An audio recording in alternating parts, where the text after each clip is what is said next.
Assalamualaikum warahmatullahi wabarakatuh.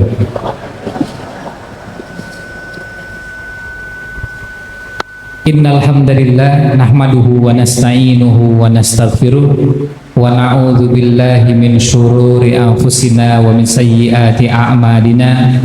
May yahdihillahu fala mudhillalah wa may yudlil fala hadiyalah. Wa asyhadu an la ilaha illallah wahdahu la syarikalah wa asyhadu anna Muhammadan abduhu wa rasuluh. Allahumma shalli wa sallim ala nabiyyina Muhammad wa ala alihi wa sahbihi ajmain, amma ba'd. Bapak Ibu sekalian yang saya hormati, alhamdulillah pada kesempatan sore ini di bawah curah hujan yang mudah-mudahan menjadi keberkahan bagi kita semua, kita bisa berkumpul di Masjid Al-Iman, di masjid yang mulia ini, dan dalam rangkaian kegiatan yang juga mulia. Kita sedang dalam keadaan berpuasa dan kita isi waktu-waktu atau beberapa saat menjelang berbuka puasa dengan ngaji, belajar, dan nanti insya Allah dirangkaikan dengan kegiatan lainnya. Pada kesempatan di sore ini saya akan mengawali pembahasan dalam waktu yang kira-kira tinggal 28 menit ini dengan mengisahkan sebuah cerita, dan cerita ini terdapat dalam Sunan Ibnu Majah dari sahabat yang mulia, ya, sahabat yang bercerita ini sahabat Thalhah bin Ubaidillah radhiyallahu anhu. Nah, beliau menuturkan, sebentar, suaranya tambah pelan ya. Sudah, cek, tes.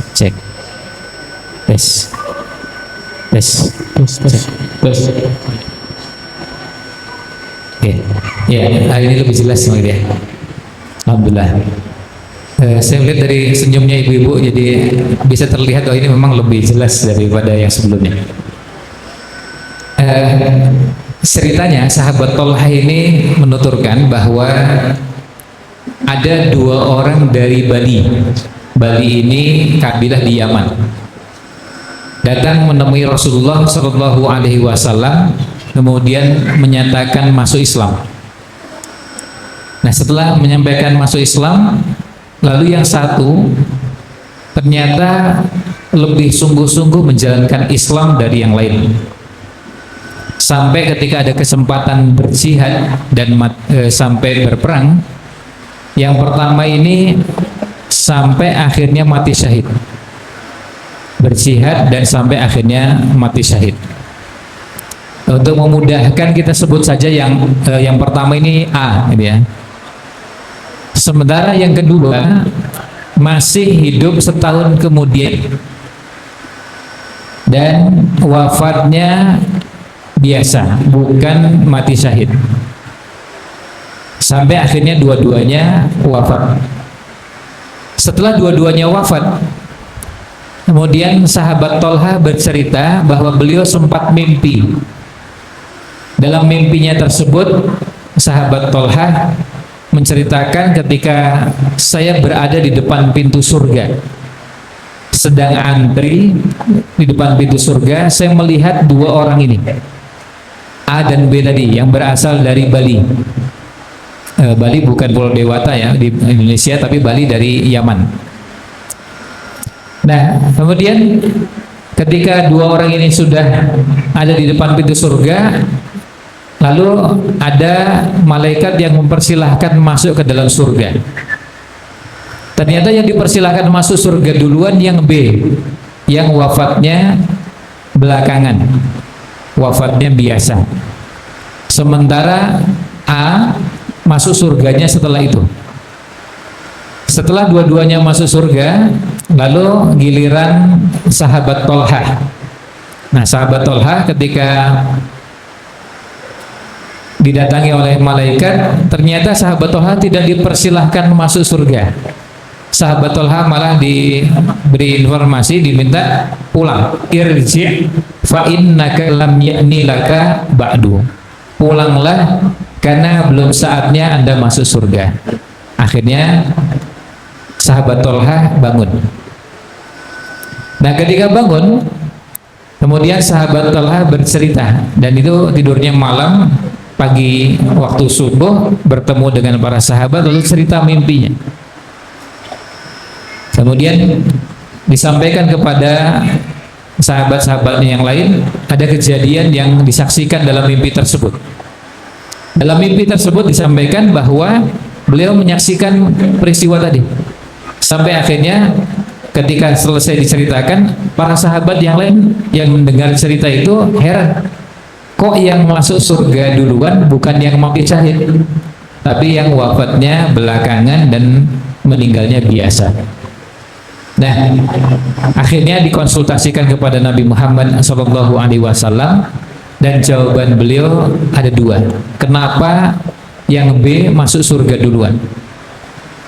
Karena bertemu dengan bulan Ramadan dan puasa Ramadan. Yang kedua, selama 1 tahun mengerjakan sholat sebanyak sekian kali sujud, sekian rakaat, sehingga bisa masuk surga lebih dulu dari yang pertama. Nah, dari hadis ini kita bisa mendapatkan banyak pelajaran. Yang pertama, bahwa kalau mimpi itu boleh diceritakan kepada orang yang bisa menafsirkan mimpi dengan maksud untuk konsultasi. Tetapi kalau kita tidak mendapatkan orang yang bisa menafsirkan mimpi, maka tidak perlu diceritakan. Ya, tidak perlu diceritakan karena sama-sama nggak ngerti juga ini kenapa. Dan di zaman sekarang cari ustadz, cari ustazah yang ahli tafsir mimpi susahnya luar biasa. Kalau Bapak Ibu sekalian cari ustadz yang bisa ngajar Quran, alhamdulillah banyak. Kalau saya ingin belajar tahsin, ya belajar baca Quran yang benar, lalu belajar makhorijul huruf, cara mengeluarkan huruf dengan benar, alhamdulillah ada ustadz ustazah bertebaran di mana-mana. Tidak sulit carinya. Kalau saya mau tanya masalah fikih, itu alhamdulillah di Jogja kita bisa temukan di banyak tempat ustadz-ustadz yang belajar dan mendalami fikih. Kalau kita mau belajar hadis atau ada masalah yang berhubungan dengan hadis, kita bisa konsultasi pada ustadz yang ngerti hadis. Tapi kalau mimpi, cari ustadznya susah. Nah, Nabi Muhammad SAW termasuk salah seorang di antara ahli tafsir mimpi. Ini yang pertama. Yang kedua, dari hadis itu kita juga belajar sahabat punya semangat fastabiqul khairat, berlomba-lomba dalam kebaikan. Begitu bertemu dengan atau mendengar cerita tadi, mereka merasa heran kok yang satu masuk surga duluan.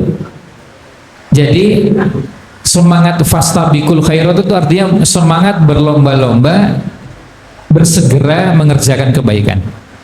Kalau ada kebaikan yang bisa dikerjakan sekarang, segera kerjakan sekarang. Kalau bisa dikerjakan dengan kualitas yang terbaik, maka dikerjakan yang terbaik. Itu namanya fastabiqul khairat. Maka nggak cocok kalau ada orang mengatakan punya semangat fastabiqul khairat, tapi kalau udah urusan ibadah suka nawar. Misalnya begini, sholat tarawih misalnya biasanya jam 8:15 atau 8:30 sudah selesai, berikut kultum tarawihnya. Begitu sholat tarawihnya sampai jam 9, itu mulai jamaah nawar pada takmirnya, "Mbok ya dikurangi ya. Besok kalau bisa jangan sampai jam 9 ya, sampai setengah 9 aja." Nah, itu namanya nawar. Nah, sahabat dulu nawar nggak? Sahabat juga nawar, cuma bedanya sahabat itu nawarnya ke atas, kita nawarnya ke bawah.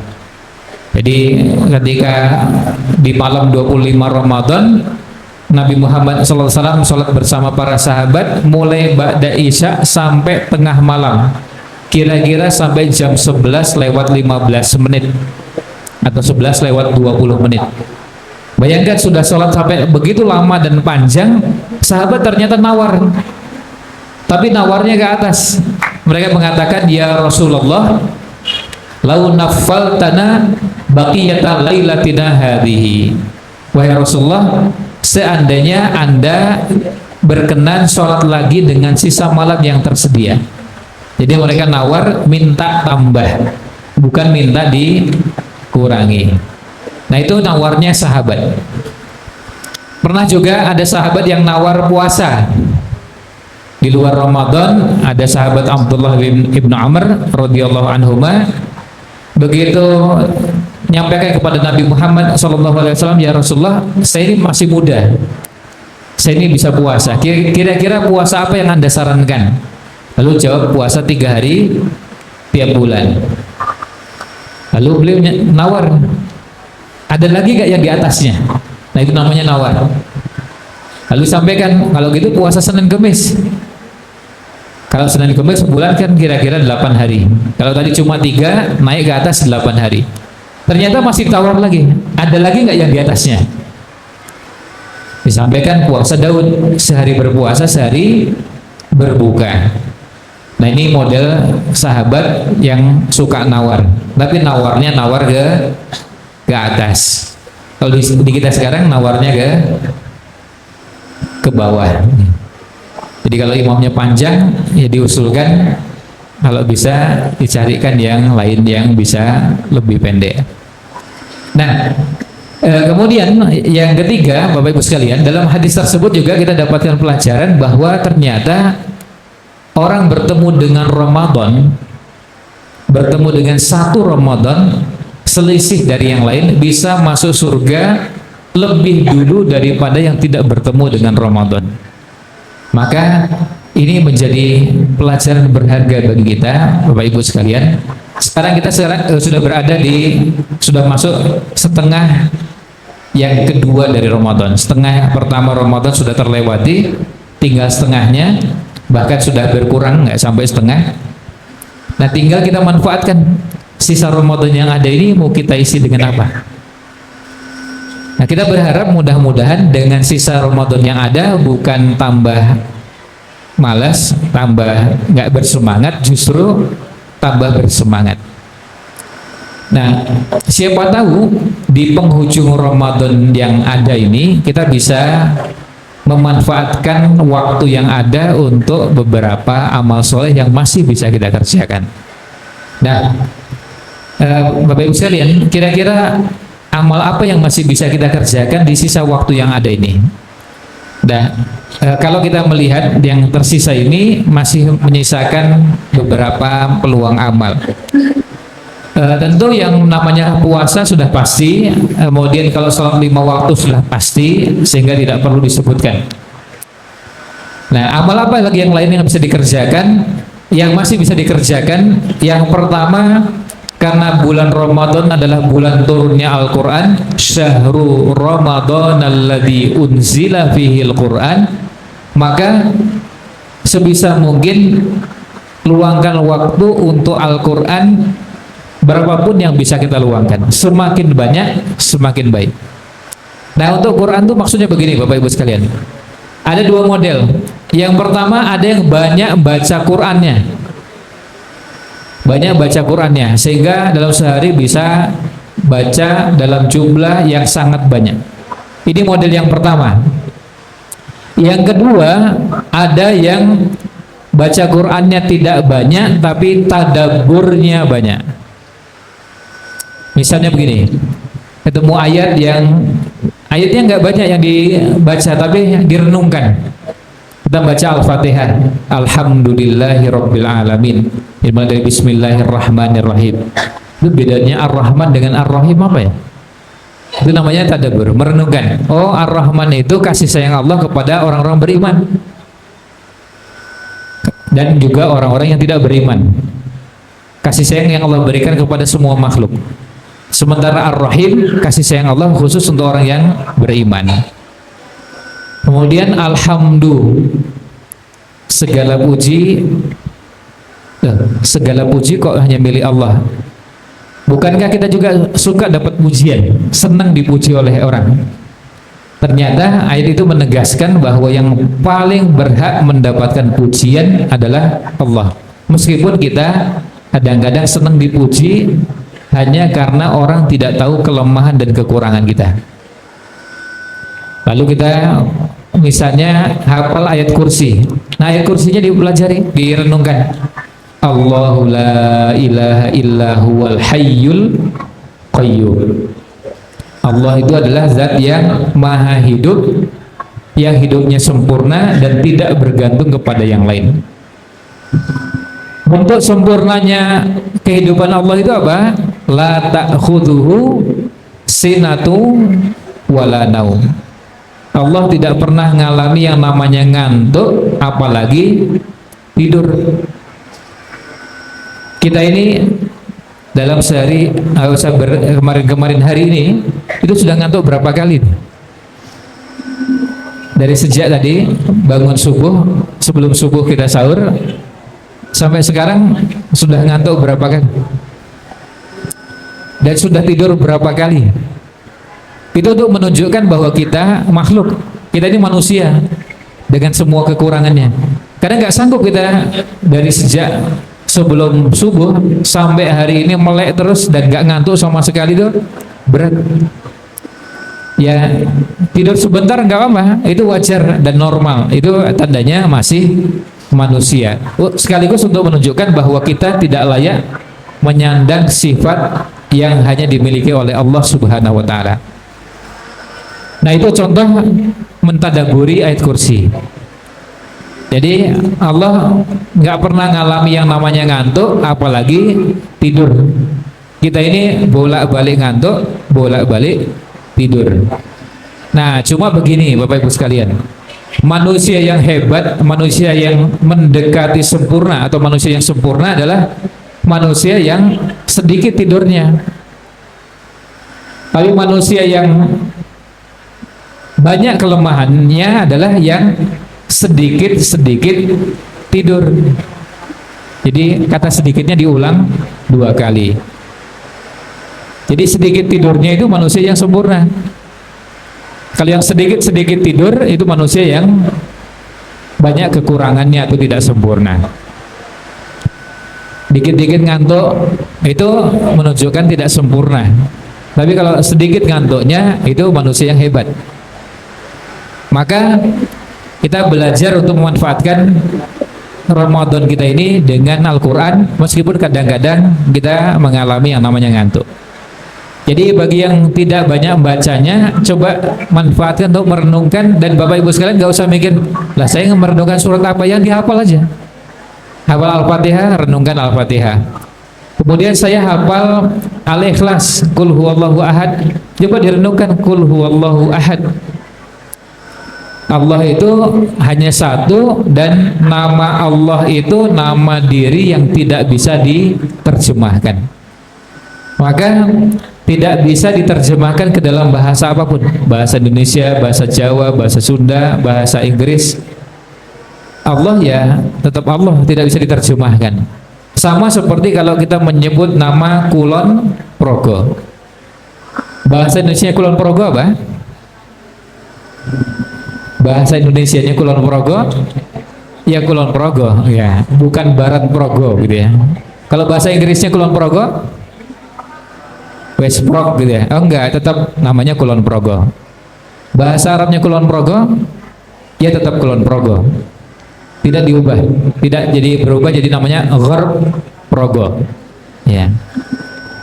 Tidak juga berubah jadi bahasa Indonesia Barat Progo, begitu kan? Enggak begitu ya, Kulon Progo. Kenapa? Karena itu nama itu tidak diterjemahkan. Sama seperti kalau Boyo Lali, ya, itu bahasa Indonesianya apa? Ya Boyo Lali. Ya, apa? Bajul Kesupen. Oh ya, ya Boyo Lali bukan Bajul Kesupen ya, jadi tetap Boyo Lali. Ya, meskipun bisa diterjemahkan Boyo dan Lali, tapi karena nama tempat tidak diterjemahkan. Nah, maka ketika kita mentadaburi Al-Ikhlas, Qul huwallahu ahad, kita mentadaburinya dengan cara seperti itu. akhirnya kita selalu mendapatkan pengetahuan. Dan kalau tadabbur bisa sambil mengendarai motor, sambil mengendarai mobil, sambil naik kendaraan, sambil jalan, sambil duduk, sambil berdiri, berbaring. Kita bisa mentadabburi meskipun yang tidak ditadaburi ayat-ayat yang sudah kita hafal. Dan kalau sering tadabbur maka pemahaman kita akan terus meningkat. Misalnya begini, Bapak Ibu sekalian, ketika mendengar ayat kursi, wasi'a kursiyyuhus samawati wal ard. Kursinya Allah itu luasnya lebih luas dari seluruh langit dan bumi.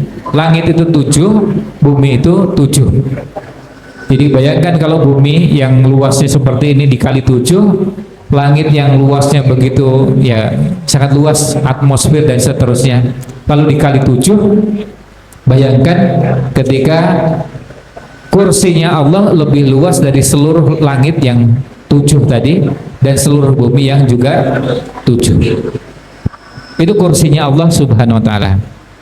Ternyata kursinya Allah tadi itu masih lebih kecil daripada arsy-nya Allah, singgasananya Allah SWT, arsy-nya Allah.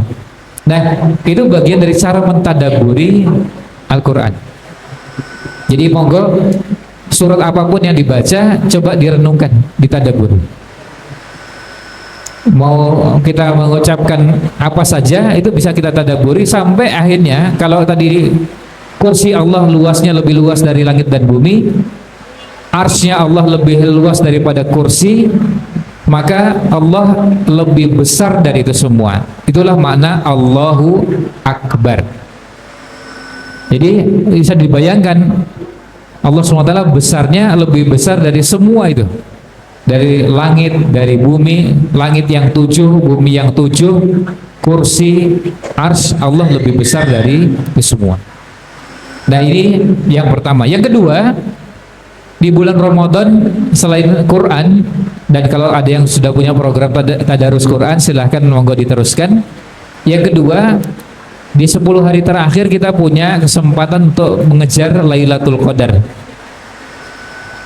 Nah, cara ngejarnya dimulai dari sejak sekarang, diniati niat ingin mengejar Lailatul Qadar. Maka kalau sudah mulai malam 21, nah sudah mulai persiapan ya, atau sudah mulai ngejar Lailatul Qadar dengan cara apa?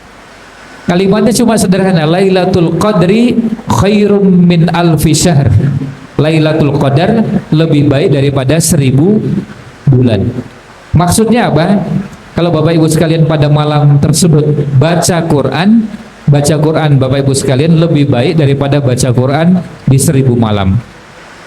Kalau malam tersebut, di malam Lailatul Qadar, Bapak Ibu sekalian zikir Bapak Ibu sekalian lebih baik daripada zikir di 1000 bulan. Kalau pada malam tersebut Bapak Ibu sekalian berdoa, maka doa Bapak Ibu sekalian lebih baik daripada doa di 1000 bulan. Kalau malam tersebut bersedekah, berinfak, maka infak Bapak Ibu sekalian lebih baik daripada di 1000 bulan. Pokoknya semuanya jadi lebih baik. Maka sempatkan di 10 malam terakhir untuk ngejar Lailatul Qadar. Yang bisa i'tikaf sangat disarankan i'tikaf. Nabi Muhammad SAW selama 9 Ramadan, setiap Ramadan beliau selalu i'tikaf. Jadi setiap Ramadan beliau selalu i'tikaf. Nah, maka mulai Ramadan tahun ini kita niatkan setiap Ramadan kita juga sempatkan untuk i'tikaf. Kalau yang tidak bisa i'tikaf full atau penuh, paling tidak i'tikafnya di malam-malam. Saya nggak bisa tiap malam, hanya bisa di malam-malam tertentu, misalnya karena sibuk dengan pekerjaan, hanya bisa di malam libur, ya monggo. Misalnya malam Sabtu, malam Ahad libur, manfaatkan untuk i'tikaf karena kebetulan liburnya Sabtu dan Ahad. Usahakan jangan sampai tidak i'tikaf, karena Nabi Muhammad SAW tidak pernah ketemu Ramadan tanpa i'tikaf. Dan ini malam-malam yang ada di 10 hari terakhir, usahakan untuk bisa i'tikaf. Nah, kalau i'tikaf apa yang dikerjakan? Yang dikerjakan itu kalau karena tempatnya di masjid, i'tikaf tidak bisa dikerjakan dari rumah. I'tikaf hanya bisa dikerjakan di masjid. Ya, di masjid, di musola boleh. Maka yang dikerjakan yang pertama bisa sholat sunnah 2 rakaat, 2 rakaat, 2 rakaat sampai berapa? Pokoknya sampai sebelum subuh. Nanti ditutup dengan witir 1 rakaat. Kemudian selain sholat apalagi yang bisa dikerjakan? Baca Quran. Kalau baca Quran sudah, bisa zikir. Kalau zikirnya sudah, bisa berdoa. Kalau doanya sudah, bisa manfaatkan untuk muhasabah. Bapak Ibu sekalian sedikit sebentar merenung. Mungkin nggak perlu lama, kadang cuma 5 menit, 7 menit. Coba renungkan apa yang selama ini kita lakukan. Nah, termasuk kalau punya kesempatan doa, silakan doa minta yang besar-besar, minta yang istimewa dari Allah SWT untuk doa selama 1 tahun. Kira-kira tahun 2026 ini sampai Ramadan tahun 2027, Bapak Ibu minta apa? Mintakan pada Allah. Kapan itu? Pada saat i'tikaf. Alhamdulillah sudah ada beberapa yang mengamalkan ini dan mendapatkan apa yang mereka minta dari doa di malam-malam 10 hari terakhir. Ada salah seorang ustadz kita dulu santri dari Duat Al-Madinah. Beliau dulu ketika jadi santri setiap Ramadan pasti i'tikaf. Setelah Ramadan i'tikaf. Lalu diajari untuk berdoa, minta pada Allah, dan akhirnya minta pada Allah supaya bisa i'tikaf di Masjidil Haram. Dan Allah kabulkan terus. Tahun lalu di Masjidil Haram, 2 tahun yang lalu di Masjidil Haram, 3 tahun yang lalu di Masjidil Haram, ya. Allah kabulkan. Kapan doanya? Di 10 hari terakhir. Ya, di 10 hari terakhir minta pada Allah supaya Allah berikan, dan alhamdulillah Allah kabulkan. Dan kalau tanya dari mana rezekinya, pokoknya minta aja sama Allah, nanti Allah berikan dari arah yang tidak terduga. Karena rezeki itu macam-macam. Salah satu bentuk rezeki adalah rezeki dari arah yang tidak terduga. Nah, termasuk kalau Bapak Ibu sekalian mau berdoa, minta untuk keluarga, kemudian minta untuk anak-anak, minta untuk keluarga besar, siapapun yang mau doakan silahkan doakan. Dan kalau doa minta yang mulia, minta yang baik, apalagi di malam-malam yang mulia, yaitu malam 10 hari terakhir. Jadi usahakan sempatkan untuk berdoa. Dan minta, kalau dalam doa itu minta yang sebanyak-banyaknya, mintakan semua pada Allah, tentu minta kebaikan. Kebaikan dunia dan kebaikan akhirat. Kalau ada Bapak Ibu sekalian yang belum punya rumah, berdoa minta mudah-mudahan Allah berikan rumah. Kalau sudah punya rumah kemudian mau renovasi, minta pada Allah mudah-mudahan Allah berikan rezeki untuk bisa renovasi. Kalau putranya kebetulan belum punya pekerjaan, doakan mudah-mudahan Allah berikan lapangan pekerjaan.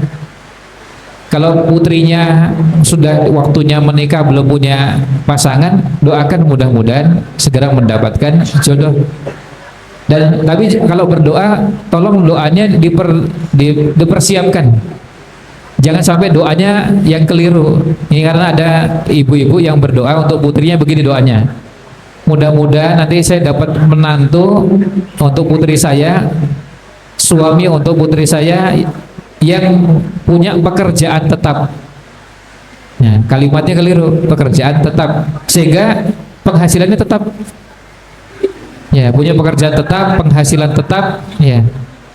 Ketika pertama menikah penghasilannya segitu, begitu punya anak penghasilannya tetap. Anaknya 2 penghasilannya tetap, ya. Anaknya 3 penghasilannya tetap, itu malah susah. Karena begitu anaknya tambah 4, kemudian lalu jadi 5, penghasilannya tetap kan jadi susah. Maka kalau bisa doanya diperbaiki, ya. Kalau doa minta punya suami yang punya penghasilan yang cukup, ya, dan diberkahi, ya. Jadi anak 1 ya cukup, anak 2 ya cukup, anak 3 cukup, 4 ya cukup, 5 cukup. Nah itu yang baik, yang cukup, jangan tetap. Kalau tetap nanti anaknya nambah, penghasilannya nggak nambah karena didoakan supaya tetap ya. Nah kalau bisa doanya diperbaiki. Nah kalau cukup, apalagi kalau doanya ditambahi dengan kalimat mudah-mudahan rezekinya diberkahi. Nah ini yang kita harapkan. Yang terakhir, saya sempat bertemu dengan seorang bapak yang beliau ini kalau lihat penghasilannya nampaknya biasa-biasa aja, tapi yang luar biasa, semua anaknya sampai kuliah selesai, kemudian sudah haji, sudah umroh. Ketika ditanya, Pak, dengan itu punya rezeki dari mana? Ya saya juga nggak tahu, Ustaz. Pokoknya ada aja jalannya ya, ada aja jalannya, yang itu namanya rezeki yang diberkahi. Nah ini Bapak Ibu sekalian, beberapa hal yang bisa jadi modal untuk 10 hari terakhir kita atau sisa Ramadan yang ada di hadapan kita. Mudah-mudahan kita tetap punya semangat untuk mengisi Ramadan yang ada di tahun ini dan masih tersisa, dan mudah-mudahan kita juga Allah berikan kesempatan untuk bertemu dengan Idul Fitri dalam keadaan ibadah Ramadan kita diterima di sisi Allah Subhanahu wa taala.